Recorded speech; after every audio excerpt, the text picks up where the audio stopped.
እድሜ ልኮቻችንን አዳዲስ ነገሮችን በመሞከር ዘመናችንን ጨረስን። ብዙ አባቶች ጨርሰዋል። እስካሁን በእድሜያቸው ልክ ካዩአቸው ነገሮች ውስጥ አንዱን እንኳን ለግንዛቤ በህይወታቸው ትርጉም ሲሰጥ አላገኙትም። ተቀዳሹ ላይ ሁሉም ችግር አለበት። አስቀዳሽ ቀዳሽ አለ፣ ተቀዳሽ ግን የለም።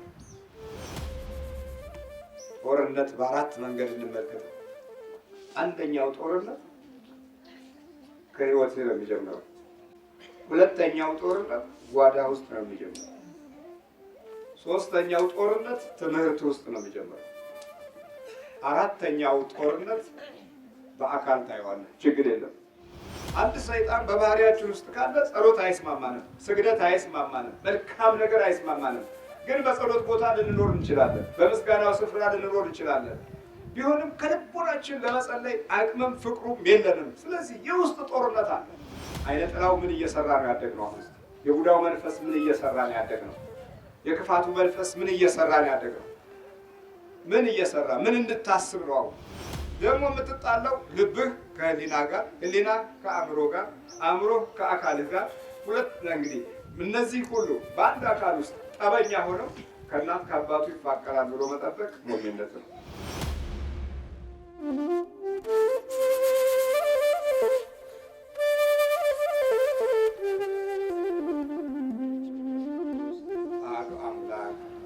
አሜን።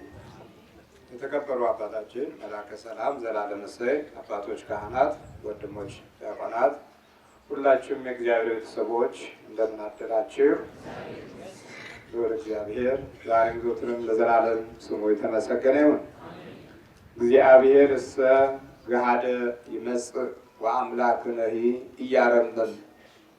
እግዚአብሔር በግልጽ ይመጣል፣ አምላካችንም እግዚአብሔር ዝም አይልም። በግልጽ ይመጣል አለና ዳዊት ተናገረ። ይሄ ትንቢት ለሶስት ነገር ይነግረናል።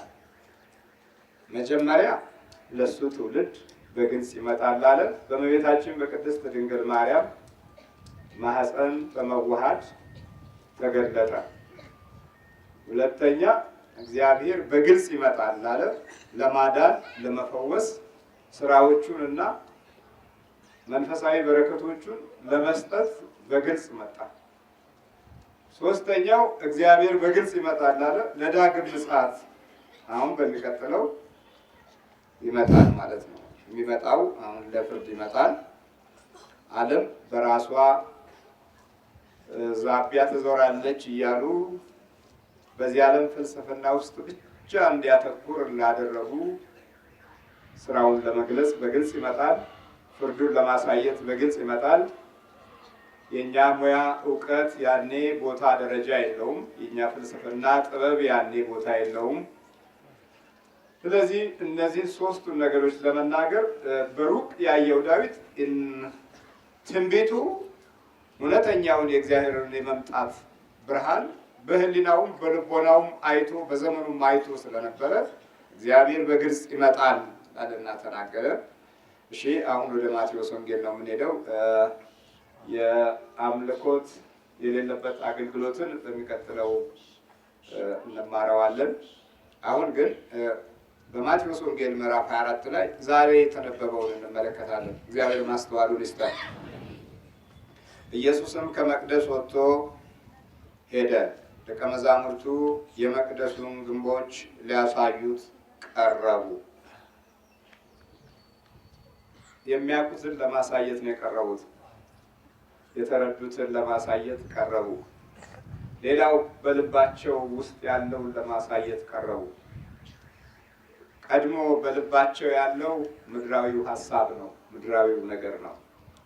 የአንድ ክርስቲያን ባህሪ ከደቀ መዛሙርቱ አንጻር የምንማርበት አንደኛው ክፍል ነው።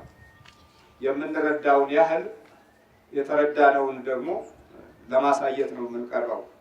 በመጀመሪያ ደረጃ አትኩረታቸው፣ ሀሳባቸው፣ ፕሮግራማቸውም እቅዳቸውም የሰውን ጥበብ ማየት ነው። የሰውን እቅድና የሰውን ፕላን ማየት ነው። ግን ከዚህ አይነት ፕሮግራም ካልወጡ ሰማያዊ ነገርን አያዩ ለማሳየት ቀረቡ። በክርስቲያናዊ ባህሪ አንጻር ስናየው ሰዎች ይሄኛውን ዓለም ብቻ አተኩረውበት እድሜያቸውን ጨርሰውበታል። ከዚሁ ጎን ነፍሳቸውን የሚያሳድፍ መንፈሳዊ በረከታቸውን የሚያስጥል ከሰማያዊ ጸጋ ጋር የማያገናኝ ክፉ ባህሪያቶችንም በልምምድ ውስጥ ዓለም ሰጥቷቸዋል ወይም ከዓለም ተቀብለዋል። ብዙዎቻችን ይሄኛውን መንገድ ሄደንበታል። ባየነው ነገር ላይ አትኩረት ሰጥተን ያንኑ ያየነውን ነገር ለሌላው ትውልድ ለመስጠት ፍላጎታችን ነው። እዚህ ጋር የምናየው የደቀ መዛሙርቱ ባህሪ እና ጠባይ ያዩትን ነገር ክርስቶስ እንዲያይላቸው ነው የፈለጉት። የሚገርም ነገር ነው። ብዙዎቻችን እግዚአብሔር እንደሚያየው ሳይሆን የምናየው እግዚአብሔር እኛ እንደምናየው እግዚአብሔር እንዲያይልን ነው የምንፈልገው። ይሄ ደግሞ ችግሮቻችን ናቸው። ከመንፈሳዊ መለኮታዊ ምሪት ውስጥ ሳንገባና ከሰማይ ራእይ አምባ ውስጥ ሳንኖር እኛ የምናየውን እግዚአብሔር እንዲያይልን ነው የምንፈልገው እንጂ እግዚአብሔር የሚያየውን እንድናይ ቅድሚያ ፕሮግራም የለንም። እግዚአብሔር ማስተዋል ይስጠን። ብዙዎቻችን ይሄ ችግር አለብን። ከመንፈሳዊው እስከ ዓለማዊው፣ ከስጋዊው እስከ መንፈሳዊው እኛ ያየነውን ብቻ እግዚአብሔር ይሄድልን ነው የምንለው። የደቀ መዛሙርቱ ልብ ይሄንን የሚያሳይ ነበረ። እንዲህ ነው የሚያለው። ደቀ መዛሙርቱ የመቅደሱን ግንብ ሊያሳዩት ቀረቡ ይላል። ሲመሰገን የኖረው እሱ አልነበር? እንደዛ ውስጥ ሲባረክ የኖረው እሱ አልነበረም? የተስፋውን ቃል ኪዳን ለሰሎሞን የሰጠው እሱ አልነበረም? የጥበብ ባህሪ እና የጥበብ ባለቤት የነበረው እሱ አልነበረም? ይኸውልህ አሉት። ማየት ያለባቸውን ነገር ሳይሆን ማየት የሌለባቸውን ነገር ነው የሚያዩት። የቤተ መቅደሱ ባለቤት አጠገባቸው እያለ አላዩትም። ይኸውልህ ቤተ መቅደሱ እንዴት ያምራል አሉ። በዚህ አይነት አካሄድ ውስጥ ወደፊት ደቀ መዛሙርቱና የሐዋርያዊ ሕይወት ተግባሮች ላይ እንቅፋት እንደሚመጣባቸው እርግጠኛ ነን። ምክንያቱም የሚያዩት ቅድሚያ ማየት ያለባቸው አጠገባቸው ያለው ጌታቸውን ነው። የቤተ መቅደሱ ባለቤት እያለ ቤተ መቅደሱን ለማሳየት ቸኮሉ። ይኸው እንዴት ያምራል፣ እንዴት አይነት ቆንጆ መሐንዲስ ነው፣ እንዴት አይነት ታላቅ ባለሙያ ነው። በዛ ዘመን ውስጥ ይህን ቤተ መቅደስ የሰሩ እንዴት የታደሉ ናቸው፣ ተመልከቱ ውበቱ ሊሉት ፈለጉ። ይሄ የመተያየት አሳይተን አይተን ዘመን የምንጨርስበት ባህሪ ውስጥ እንድንገባ እግዚአብሔር አምላክ አይፈልግም።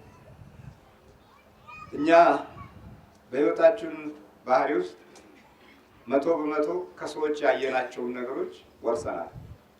100% እንደ ጎረቤቶቻችን ጋየን ልክ ጎረቤቶቻችን ያደረጉትን አደረገን።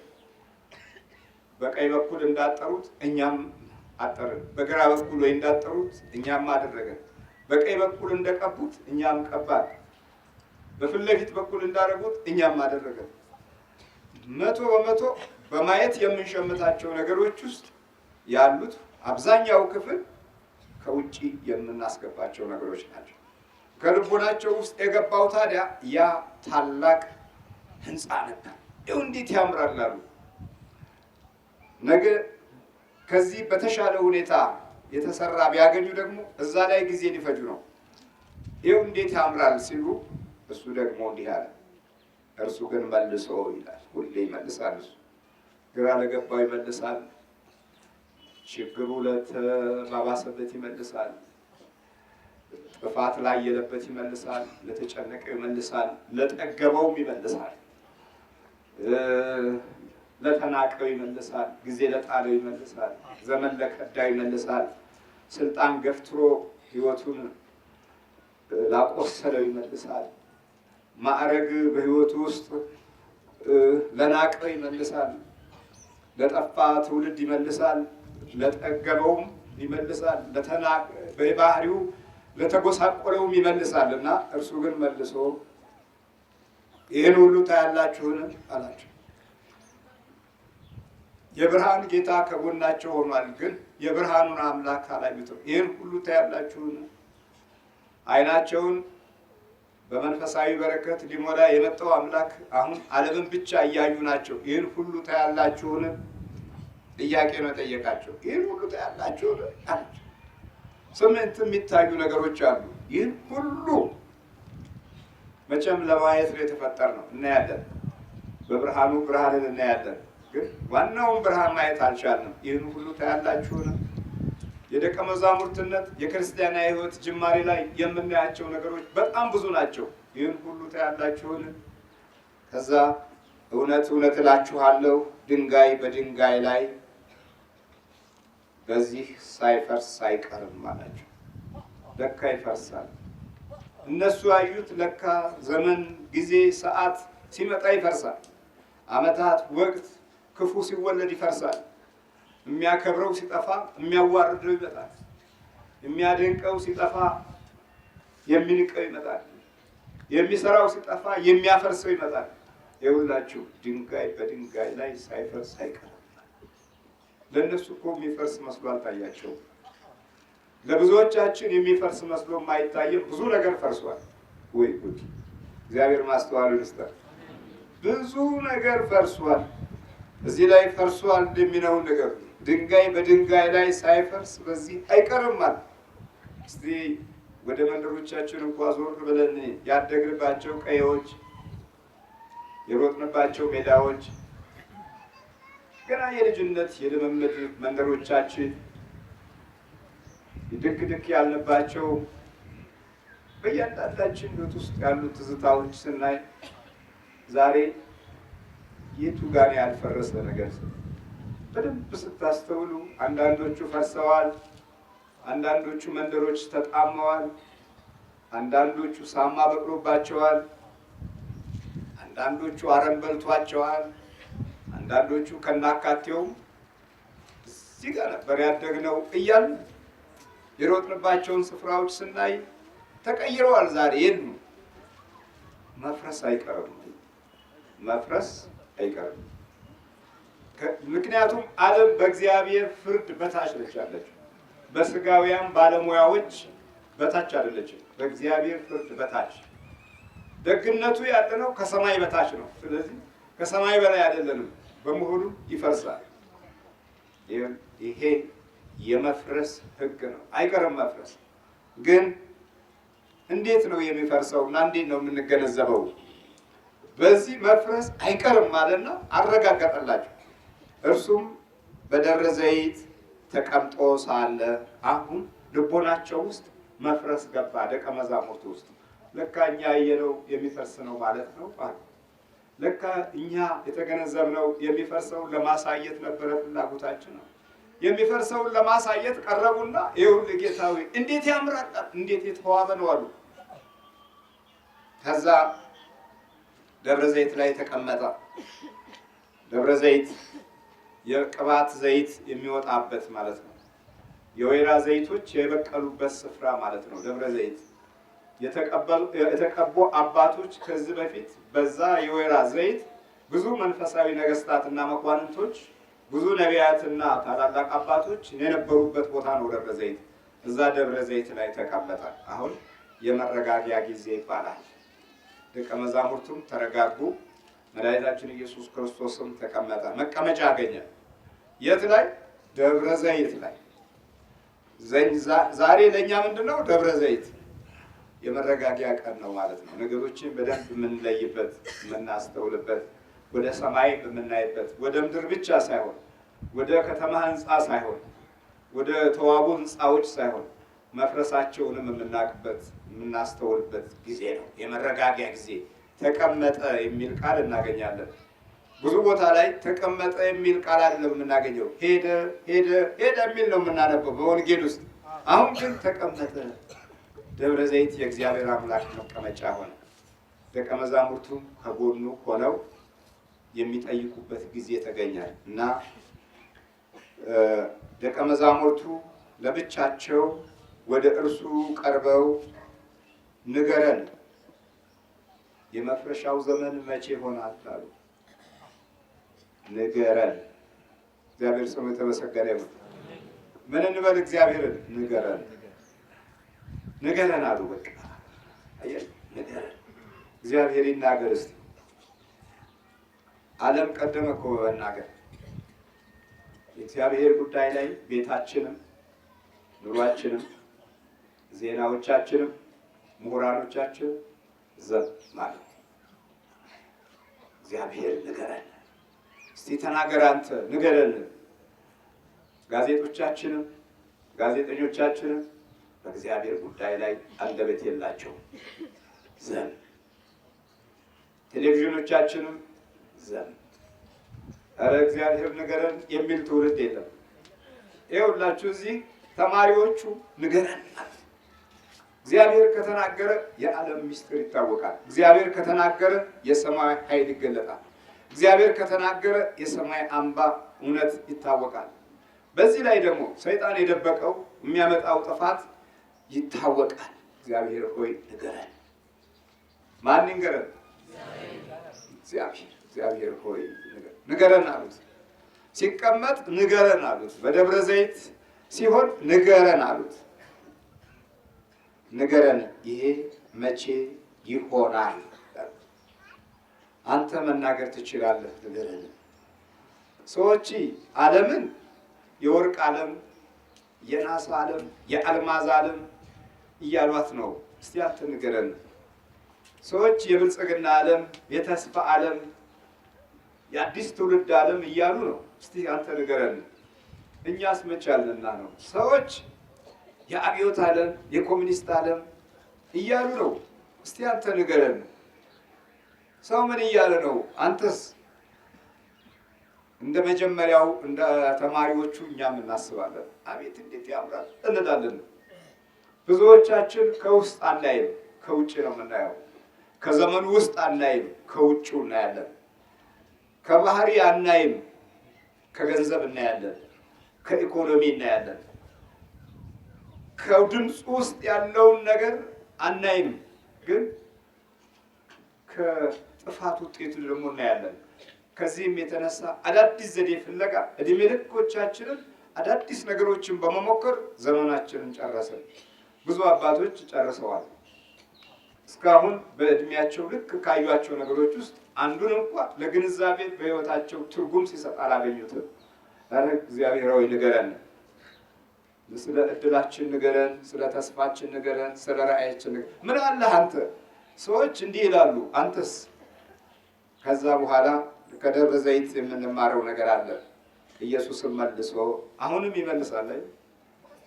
የሚያውቀውን የተረዳውን በእጁ ያለውን በዓለም ሰነድ ላይ ያለውን በክፉ ልብ ውስጥ ያለውን ዲያብሎስ ያቀደውን ርኩሳን መናፍስት ዘመቻቸውን ጥልቅ ጥበባቸውን በስጋ ተገልጦ ሊነግረን ተገለጠ። በስጋ ታይቶ ሊያስታውቀን ተገለጠ። የመጀመሪያው የግፍ ባህሪያቶች ማሳት ነው። መንፈሳዊ ቢሆን ማሳት ነው ስራው። ስጋዊው ቢሆን ማሳት፣ ዓለማዊው ቢሆን ማሳት ነው ስራው። ማንም እንዳያስታችሁ ተጠንቀቁ። እግዚአብሔር ምሕረቱን ያብዛልን። ደብረ ዘይት ላይ የተገለጸው በማገናዘቢያ ሁኔታና በማስተዋያ ስፍራ ላይ ደቀ መዛሙርቱ ቆመው እንዲሄዱ ለማድረግ ከጌታችን ከኢየሱስ ክርስቶስ ድምፅ ውስጥ ለመጀመሪያ ጊዜ ሲወጣ ማንም እንዳያስታችሁ ተጠንቀቁ። የስህተቱ ዓለም ወዲያውኑ ጀመረ። በቃ አንዱ ወደ ራሱ ፍላጎት ይስባል። ሲፈልግ ትርጓሜውን በራሱ ይተረጉማል። ሲፈልግ እንደገና በፍልስፍና ዓለም ውስጥ ይጓዛል። ሲፈልግ በሌላው አይነት ጥበብና ዘዴ ሰዎችን መምራት ይቻላል። ሲፈልግ በአኗኗር ስልትና ጥበብ ውስጥ ይገባል። ሲፈልግ በብዙ መንገድ ዲያብሎስ የሚያስትበትን መንገድ ከፍተኛ በሆነ ሁኔታ ዘመቻዎቹ የተሳኩለት ዘመን ቢኖር አሁን የተናገረው ቃል ለደቀ መዛሙርቱ ማንም እንዳያስታችሁ ተጠንቀቁ። እግዚአብሔር ሲናገር ይሄ ነው። በቃ ማንም ስህተት እንጀራችን አደረግነው። ለምን ቢባል አሁን እግዚአብሔር የለም የሚል የፍልስፍና አካሄድ ውስጥ ገብተን ተማረን። በቁጥር 1 እግዚአብሔርን እንደሌለ አድርገን የምንማርበት እውቀት ውስጥ ገባን። ታዲያ ማንም እንዳያስታችሁ ተጠንቀቁ እኮ ነው። እግዚአብሔር አለ እንዳለን እናፍራለን። ባለሙያዎቻችን፣ አዋቂዎቻችን፣ አስተማሪዎቻችን የናቁትን እኛ እንዴት እንናገራለን? አይደልን? ዝም ነው የምንለው። ቢያንስ ዝም ነው የምንለው። ማንም እንዳያስታችሁ ግን ምን አለ? ተጠንቀቁ። የመጀመሪያው የኑሮ ስህተት፣ የኑሮ ትውልድ፣ የስህተት ትውልድ፣ የጥፋት ትውልድ፣ የክፋት ትውልድ ቀድሞ ስር ሰዶ ሊመጣ እንደሚችል አስቀድሞ በደብረ ዘይት ተገልጧል። ቅድሚያ በመላው ዓለም ስህተት የመኖሪያ አንዱ ክፍል አካል እንደሚሆን አስገንዝቦናል። ማንም እንዳያስታችሁ ተጠንቀቁ። እስቲ በመላው ዓለም ያሉትን ነገሮች ስናይ ይሄ ኮከብ ቆጣሪው በሙሉ ስናስተውለው በምን አንጻር ነው? በምን ሁኔታ ውስጥ ነው? የስህተት ዓለምን መርጠናል። እኛም አውደ ነገሥት ውስጥ የገባ ነው። የስህተት የአሕዛብ ዓለም ትምህርትን ፈልገን አይደል? ማንም እንዳያስታችሁ ተጠንቀቁ። ከዛ በኋላ የሚከተለውን ነገር ይነግረናል። ብዙዎች እኔ ክርስቶስ ነኝ እያሉ በስሜ ይመጣሉና አለ። እኔ ክርስቶስ ነኝ፣ እኔ ኢየሱስ ነኝ አይደለም ያለው። እኔ ክርስቶስ ነኝ አይደለም። እሺ ኢየሱሳውያን አይደለም የተባልነው። እያንዳንዳችን ስንጠራ በማን ስም ነው የተጠራ ነው? በክርስቶስ። ምን ተብለን? ክርስቲያን። በክርስቶስ ክርስቲያን አይደል የተባለው? እንግዲህ ይኸውላችሁ እዚህ ጋር በደብረ ዘይት የተገለጸው ቃል አለ። እኔ ክርስቶስ ነኝ ብለው ይመጣሉ። እኔ ክርስቲያን ነኝ ብለው ይመጣሉ ማለት ነው። በክርስቶስ ክርስቲያን ከተባል ያንኑ እኔ ክርስቶስ ነኝ ብለው ይመጣሉ ማለት ነው። እኛም ክርስቲያኖች ነን። ሌሎችም አሁን ክርስቲያኖች ናቸው። በልሳን እየተናገሩ የሚወርቁና የሚፈራገጡትም ክርስቲያኖች ናቸው። ድንግል ማርያም አታማልድም የሚሉት ክርስቲያኖች ናቸው። የመላእክት እርዳታ አያስፈልግም በጌታ ብቻ ነው የሚሉ ክርስቲያኖች ናቸው። የቅዱሳን እርዳታ አያስፈልግም፣ የቅዱሳን ቃል ኪዳን አይጠቅምም የሚሉ ክርስቲያኖች ናቸው። ክርስቲያን ነን ብለው ነው። እዛም ወንጌል ይሰበካል። የጻድቃን የሰማዕታት መንፈስ እኛ አያስፈልገንም፣ በክርስቶስ መንፈስ ተጠምቀናል የሚሉ ክርስቲያኖች ናቸው። አንድ ኢየሱስ ብቻ የሚሉ ክርስቲያኖች ናቸው። አብ መንፈስ ቅዱስ በስላሴ ምስጢራዊ በምስጢረ መለኮት ውስጥ ባለው ባህሪ ውስጥ ገነጣጥለው የሚናገሩ ክርስቲያኖች ናቸው። ክርስቲያን ነን የሚሉት እሺ እኔ ክርስቶስ ነኝ ብለው በስሜ ይመጣል። ወደ ፍጻሜው መጣ አልመጣም? ማንም እንዳያስታችሁ ተጠንቀቁ አለ። የመጀመሪያው የስህተት መንገዶች አንደኛ ሙያዎቻችን ውስጥ ክህደት ገባ። እግዚአብሔር የለማል፣ ለጸሎት አንዘጋጅም፣ ለምስጋናው ቅርብ አይደለንም፣ ለአምልኮት የተዘጋጀን አይደለንም። ስለዚህ ስራ ብቻ ነው የምናመልከው። ወደ ስራችን እንወጣለን፣ ወደ ቢሮአችን እንወጣለን፣ ወደ ትምህርታችን እንወጣለን፣ ወደ ኢኮኖሚያችን እንወጣለን፣ ወደ ንግዳችን እንወጣለን። ለእግዚአብሔር አምላክ እሱ ለመጣለት መንፈሳዊ ዓላማ ለበረከቱና ለተስፋው የተዘጋጀን አይደለንም። ለቅድስናው መንፈስ ዝግጆች አይደለንም። ኑሮ አሸንፎናል፣ ኢኮኖሚ አሸንፎናል፣ ትርፍ አሸንፎናል። ስለዚህ ጊዜ የለንም ለአምልኮት። በመጀመሪያ ደረጃ በዚህ ስህተት ውስጥ ተወለድን። እግዚአብሔርን መባረክ በሌለበት እናትና አባት በመኳተን ባለባቸው የህይወት ትንቅንቅ ውስጥ ተወለድን። የመጀመሪያው ስህተት ሀ ብሎ ኑሯችን ውስጥ ገባ።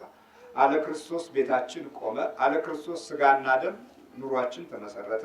አለ ክርስቶስ ስጋና ደም ቤታችን ተመሰረተ።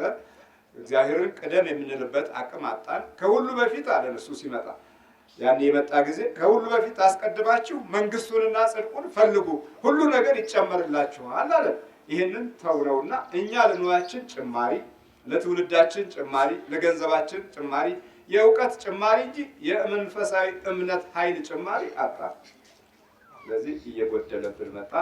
ስህተት በቁጥር 1 የክፋት ልጆችን አፈራን።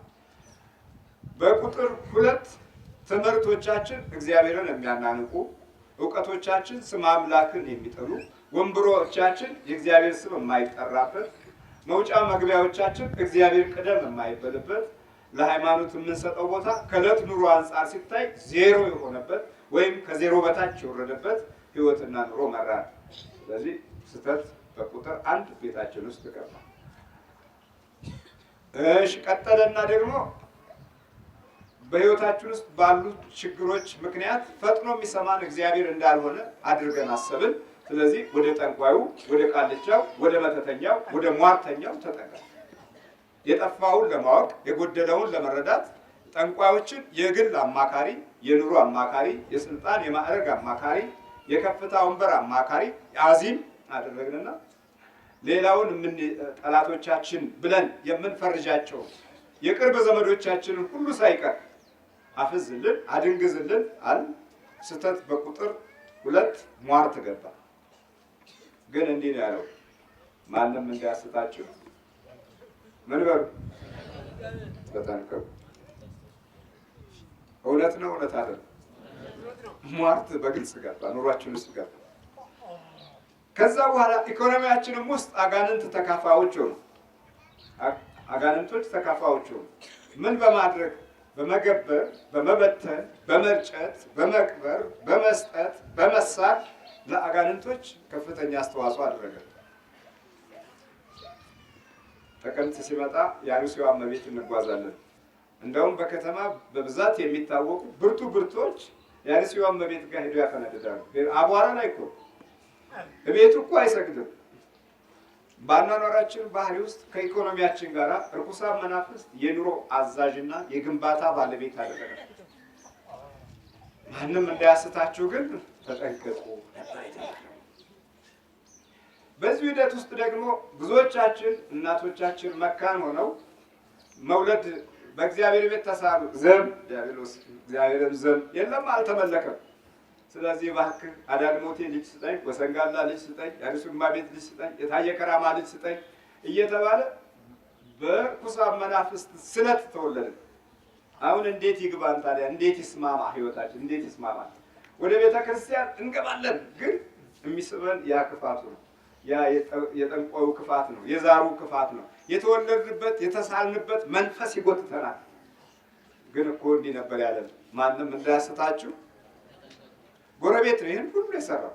እንዲህ ያለች መጣችና ልጅ ለሌላት አንቺ እዛ አርሲዋ እመቤት ብትሄጂ የታየ ከራማን ብትሳይ ቆንጆ ልጅ የተሽሞነሞነ ልጅ ይሰጡሻል እኮ ወስደሽ ብታስታቅፊ የተባረከ ልጅ የሚጦርሽ ልጅ ይሰጥሻል እየተባለ በጎረቤት በኩል የመጣው መልእክት ለብዙዎቹ ተቀባይነት ያገኙበት አንዱ ምዕራፍ አደረጉት። ሄዱ፣ ተጓዙ፣ ተሳሉ፣ ካጋንንቱ ወለዱ። በቃ ከዚህ በኋላ እንዴት ይቅናል? ከዚህ በኋላ እንዴት እውነት ይስማማው? ከዚህ በኋላ እንዴት መንፈሳዊ በረከት ይዋሃደው? ከዛ በኋላ ወዲያውኑ ደግሞ አብዮት መጣ። አብዮት የሚለው ማመጽ የሚለው እስካሁን ከልቦናችን ያልወጣ የእምቢተኝነት መንፈስ፣ የእልህኝነት መንፈስ፣ የተቃዋሚነት መንፈስ፣ የክፋት መንፈስ፣ የምቀኝነት መንፈስ በእጥፍ መጣ። ይከባበሩ የነበሩ አሁን ይናናቃሉ። ይዋደዱ የነበሩ አሁን ይሰዳደባሉ። ታላቅ ለታናሹ፣ ታናሽ ለታላቁ ፍቅር የነበረው አሁን ዓይንህን አሌው ይባባላል። የክህደት መንፈስ መጣ። ከናካቴው ብሔራዊ አዋጅ እግዚአብሔር የለም የሚለው ቃል መሰረታዊ ሆነ። ለአንድ ትልቅ ሕዝብ፣ ለአንድ ብርቱ ሕዝብ፣ በታሪክ አምባ ላለው በቅዱሳን መንፈስና በረከት ዓለምን ላሸነፈ ሕዝብ እግዚአብሔር የለም የሚለው መልእክት የብሔራዊ ስሜት አንዱ መግለጫ ሆነ። እግዚአብሔር ማስተዋልን ይስጠን። ግን እንዲህ ነው ያለው፣ ማንም እንዳያስታችሁ ተጠንቀቁ። በእግዚአብሔር አምላክ ቤት ውስጥም ሁሉ የነበሩ የተራማጅነትን መንፈስ ለማስተጋባት ፈጣኖቹ በቤተ ክርስቲያናችን የሚታወቁ ታላላቅ ደራሲያንና በመንፈሳዊ በረከት ውስጥ የሚታዩ ብርቱዎቹ የአብዮት ጸሐፊዎችና የሰርቶ አደር ጋዜጣ አዘጋጆች ሆኑ። ሙሉ እጀታ ይለብሱ የነበሩ እጃቸው ላይ ሸሚዛቸውን ቆርጠው ተራማጆች ሆኑ። ዘመኑን እንመሳሰለው አሉ። አለበለዚያ እንጀራ አይሆንም፣ አይገኝም። እንጀራ ዳቦ አይጣፍጥም አሉ። በጌታ ዘንድ ግን ይውላል ማንም እንዳያስታችሁ ተጠንቀቁ። የደብረ ዘይቱ ድምፅ ዛሬ ለልቦናችንም ለተስፋችንም ለኑሯችንም አልሰራም። በስተቱ አቅጣጫ ውስጥ ነው ያለው። በመሳቱ ባህል ውስጥ ነው ያለው። ስተት የኑራችን አንደኛው ክፍል ነው። ስተትን እንጋፋ እንኳ ብንል ኑሯችንን ከመግፋት እኩል አድርገን ስለምናየው እንዴት ይቻላል ይሄ ነገር አንድ ጊዜ የገባንበት ወጥመድ ነው። እንዴት ነው የምንወጣብህ? አሁን ለብዙዎቻችን ችግር ነው። ግድ የለም መንገዱ እኮ ቀላል ነው።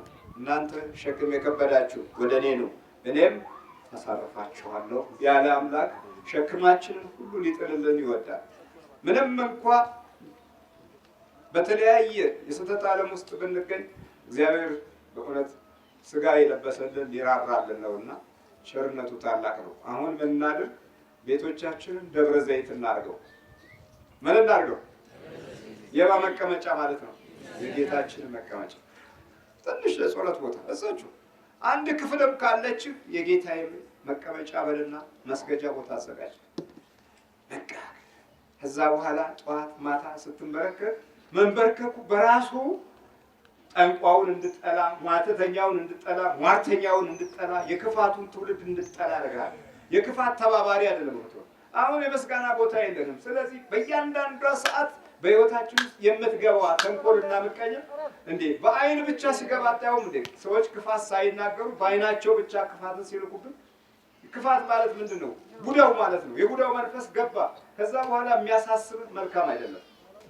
በአይን ብቻ ክፋትን በአይን ብቻ ስንሸምት፣ ተንኮልን በአይን ብቻ ስንሸምት፣ አይኖቻችን ምቀኛ ሲሆኑ በዛ ምቀኝነት ውስጥ ከልቦናችን የሚወጣው ኃይል ደግሞ የዛኑ ያህል ሰውን የለመደ መንፈስ ሆኖ እኮ ነው የምንሰቃየው። ክርስትናችን ውስጥ ዲያብሎስ ስር ሰደደ። ጌታችንን ፈትኖት የተለየው መንፈስ ዛሬ አብሮ ክርስቲያኑ ነው። በመስቀል ላይ ቸንክሮ በሲኦል ላይ አስሮ የጣለው መንፈስ ዛሬ ወጥቶ ከባህሪያችን ውስጥ አብሮ ተሳላቢ ሆነ፣ አብሮ ገዳም ተጓዥ ሆነ፣ አብሮ መናኝ ሆነ፣ አብሮ ቆራቢ ሆነ፣ አብሮ ደጋሚ ሆነ። ጸላይ አይደለም ደጋሚ ነው ነው። መድገምማ ምን ችግር የለውም። አብሮ እየደገመ የሚኖር መንፈስ ሆነ። ምንድነው እሱ ሲባል አሁን ሲያዝ ተለማምጃለሁ ተመሳስዬ ይላል። ተመሳስዬ በቃ አለቀ። ስለዚህ ማንም እንዳያስታችሁ ተጠንቀቁ ያለው ቃል ማንም ደግሞ እኮ ያለው። ሌላው ደግሞ የሚገርመው የዛሬዎቹ አዳልሞቲ፣ ጠቋር፣ ወሰንጋላ ለብዙዎች እናቶች ከሰማይ የተሰጠ ጠባቂ መልአክ እስኪሆን ድረስ ቤተክርስቲያን ዝም፣ ካህኑም ዝም፣ ቀዳሹም ዝም፣ አስቀዳሹም ዝም። ተቀዳሹ ላይ ሁሉም ችግር አለበት። አስቀዳሽ ቀዳሽ አለ፣ ተቀዳሽ ግን የለም። ስለዚህ ምን ሆነ? ማንም አይደል ያለው ይሄ ልክፍቱ መንፈስ በየተላው ላይ ያለው መንፈስ ገብቶ አዳልሞት ይለኛል። የኑሮን ግማሽ የሚፈታተን ኃይል ኑሮ ውስጥ ገብቶ መካፈል ጀመረ። እናት ላይ የነበረው ሲገበር ኖረ፣ ልጅ ላይ ታዲያ ተመሳስሎ ቁጭ አለ። ወደ ቀኝ ስትሄድ ወደ ግራ ይጎትታል፣ ወደ ግራ ስትሄድ ወደ ኋላ ይጎትታል፣ ወደ ፊት ስትሄድ ወደ ኋላ ይጎትታል። እንደገና ደግሞ ወደ ኋላ ስትሄድ ትንሽ እንዳይነቃበት ደግሞ ወደፊት ሄድ ይላል። በረከት አጣሁ ብላ ስታለቅስ መንገድ ከፈት ያደርጋል፣ ወደ እግዚአብሔር እንዳይመጣበት። አይ በረከት ሞላኝ ስትል ደግሞ ባዶ ያደርጋል። እንዲህ የመጨነጋገፍ ህይወትና ጠባይ ይዘን ይኸው እስካሁን አለ። ተራው ሰይጣን ነው ግን ጠቋር አዳልሞቴ የሆነ የታየ ከራማ እንላለን። ይሄ የአረብ መንፈስ ነው። ከራማ ማለት በአረበኛ ክብር ማለት ነው። ክብር እንግዲህ ከአረብ የመጣው መንፈስ ዛሬ ክርስቲያኑ ላይ ከራማ ሆነ። አክብረኝ ያለና ገባ በአረበኛ። ከዛ በኋላ ከራማ እኔ ከራማ አለብኝ ማለት ጀመረ። የከራማ ትውልድ ፈጠርንና ቁጭ አለ። የከራማ መንፈስ ይዘን ቁጭ አለ። ግን እኮ ተራ ሰይጣን ነው። ሁለቴ በመቁጠሪያ ብትጀልጠው በዛ ዘመን ውስጥ ብትኖሩ ጥሩ ነበር። ሁለቴ ብትጀልጠው ሰይጣን ነበር የሚለው። ዛሬ እነዚህን ከራማዎች እየቀጠቀጥን ነው ያለ ነው። ለሌሎቹ ደግሞ ኃያል የነበረ ብርቱ የነበረ ገዢ የሆነ የሚያስፈራራ የሚያም የሚወጋ የሚገድል አድርገው የሚያስቡት መንፈስ ነው። ጌታ ያለው ማንም እኮ ነው ያለው። ያያችሁ ማንም ዝም ብሎ ማንም የወደቀው አሳች የሚሆንበት ጊዜ ማለት ነው። እናቶቻችን አዳልሞቲ ብለውት ስንት ዘመን ተሰቃዩበት። ስንት ዘመን ሲቆጣ እባክህ እባክህ እባክህ ይባላል። እነዚህ መንገድ እየጠረቡ መጡና አሁን የአውሬው መንፈስ ደግሞ ከባህር መጣ። እንዲህ እያለ እኔ ክርስቲያን ነኝ እያለ ዛሬ ብዙዎቹ ስቃይ ውስጥ ገብተዋል። ቢያንስ እህቶቻችን ወንድሞቻችን በዚህ መንፈስ ስቃይ ውስጥ ይገኛሉ። ከፍ ቢል ደግሞ እናቶቻችን አባቶቻችን በዚህ መንፈስ ውስጥ ይገኛሉ። ማንም እንዳያስታችሁ ተጠንቀቁ አለ። ለሃይማኖት የምንሰጠው ቦታ ዜሮ እስኪሆን ድረስ እንቆይና በኋላ መንገዱ ይከፈታል። በአብዮቱ ዘመን ውስጥ አፋቸውን ያንጣጡ የነበሩ ካድሬዎች ዛሬ የለየላቸው ጌታን ተቀብለናል ብለው የሌሎች ቸርቾች መሪዎች ናቸው። የለየላቸው በፊት እኮ እግዚአብሔር የለም ነው ያሉት። ዛሬ ከአብዮቱ የክደት መንፈስ ወደ አውሬው መንፈስ ተለውጠው ያሉ ጥቂቶች አሉ። ይኸው ማንም እንዳያስታችሁ ተጠንቀቁ። በታሪክ አምባ ውስጥ የነበረችው የእምነት ኃይል በቅልውጥ መንገድ ዘመኗን እየጨረሰች መጣች። ልጆቿ ዘመኖቿን የህይወት ዘመናቸውን በመንፈሳዊ በረከት የሚሄዱበትን መንገድ ቲዎሪ በመቀላወጥ ርዕዮተ ዓለም በመቀላወጥ አስተሳሰብ በመቀላወጥ እውቀት በመቀላወጥ ብቻ እድገት የሚመጣ የሚመስላቸውን ልጆች አፈራ። አንዴ ከአንዱ ሀገር አንዴ ከአንዱ ሀገር አንዱ ከአንዱ ሀገር ብላት ስንሸምት የያገው መንፈስ ይዘን መጣ። በታሪክ አምባ የቆምነው ሰዎች እንደዚህ ሆነን ቁጭ አለ። ማንም እንዳያስታችሁ ተጠንቀቁ ነው ያለው። በብልሃት ነው የሚጓዘው። አየህ፣ በዘዴ ነው የክፉ መንፈስ ስልትና ጥበብ ጉዞ። ከዛ በኋላ እንዲህ አለ፣ በስሜ ይመጣሉና ብዙዎችንም ያስታሉ አለ። ጥቂቶችን ያስታሉ ነው ያለው። ብዙዎችን ያስታሉ፣ ብዙዎችን ያስታሉ። ከዛ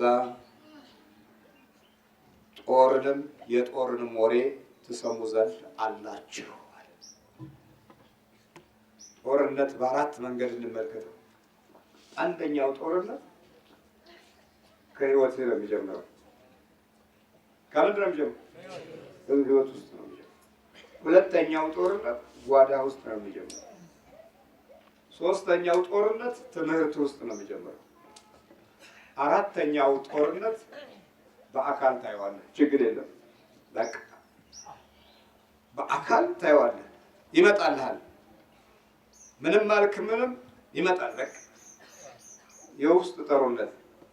የውስጡ ጦርነት መጀመሪያውኑ ለፍቅር የተዘጋጀ ልቦና እንዳይኖር አድርጎ ይቀርጻል። ስትወለድ ጀምሮ ከማህፀን ጀምሮ ለሌላው በረከት የምትሆንበትን አቅም እንዳትገነዘብ፣ ከእግዚአብሔር ኃይል እንዳታገኝ፣ የደግነት መንፈስ በባህሪ ውስጥ እንዳይገባ እየተተናኮለ ያሳድግሃል። ስለዚህ አይነ ጥላው ምን እየሰራ ነው ያደግነው? አሁን የቡዳው መንፈስ ምን እየሰራ ነው ያደግነው? የክፋቱ መንፈስ ምን እየሰራ ነው ያደግነው? ምን እየሰራ ምን እንድታስብ ነው? አሁን አንድ ሰይጣን በባህሪያችን ውስጥ ካለ ጸሎት አይስማማንም፣ ስግደት አይስማማንም፣ መልካም ነገር አይስማማንም። ግን በጸሎት ቦታ ልንኖር እንችላለን፣ በምስጋናው ስፍራ ልንኖር እንችላለን። ቢሆንም ከልቦናችን ለመጸለይ አቅምም ፍቅሩም የለንም። ስለዚህ የውስጥ ጦርነት አለ። በግል ባህሪ ውስጥ ያለው ጦርነት እየሰፋ ይመጣና እያንዳንዱን ለማናከስ አሁን ዝግጁ ነው። ለሃይማኖት የምትሰጠውን ቦታ መጀመሪያ ገፎታል። ከዚህ በኋላ የጦር ኖሬ ትሰማለህ። ደግሞ የምትጣለው ልብህ ከህሊና ጋር፣ ህሊና ከአእምሮ ጋር፣ አእምሮ ከአካልህ ጋር። ሁለት እንግዲህ እነዚህ ሁሉ በአንድ አካል ውስጥ ጠበኛ ሆነው ከእናት ከአባቱ ይፋቀራል ብሎ መጠበቅ ሞኝነት ነው። በቃ እንዲህ ነው። ይሄ ነው። ከውስጥህ እየተጣላህ ከውጭው እንዴት ትፋቀራለህ? እንዴት ትፋቀራለህ? ከውስጥ ባለው ባህሪህ እየተሟገትህ እንዴት ከውጭ ሰላም ትበረክኛለህ? የማይመሳሰል ነገር። የውስጥ ጦርነትን ለማቆም ሃይማኖት ያስፈልጋል። ምን ያስፈልጋል? ሃይማኖት ያስፈልጋል። ታዲያ እስቲ የታለ አያቶቻችን ቅዱስ ቁርባን ወስደው የሞቱት? ሲሞቱ አለቀስን እንጂ ባለመውሰዳቸው አላለቀስን። የት አለ አባቶቻችን ቅዱስ ቁርባን ወሰዱት? የተማረ ክፍል የተባለው ሲሞት የት አለ ቅዱስ ቁርባን ወስዶ የሞተው? በመሞቱ አለቀስን እንጂ በነፍስ በመሞቱ አላለቀስን። አልተሰማንም። ሞተ ነው። ለሞቱ ምክንያት ሐኪም እንዲህ አለ ነው። በቃ አለ። ሐኪም ባለው መሰረት ከኔ ሞተ፣ በእንዲህ አይነት ሞተ። ጥሪዎቻችንን ሁሉ በሐኪም ፈቃድ ውስጥ ጠቅለን ሞታችንን ከሆስፒታልም ሆነ ወይም ደግሞ ከቤታችን ሐኪሙ እንዳለው ነው የምንሞተው። የሐኪም ሙታኖች ሆነናል። የእኛ ሐኪምማ ኢየሱስ ክርስቶስ ነበር። ስሙ ማን ነው? መድኃኒት፣ የተቀባ ንጉሥ። የተቀባ ንጉሥ መድኃኒት፣ ይሄ ነበር። እሱን ተው ነው። የአዲስ ኪዳን ልጆች ሆነንም የኤሊን ዘመን እንኖራለን። እግዚአብሔር ማስተዋሉን ይስጠን። ቀሪውን ደግሞ ቅዳሜ እንመለከተዋለን። እስከዛው ድረስ እግዚአብሔር ይጠብቀን።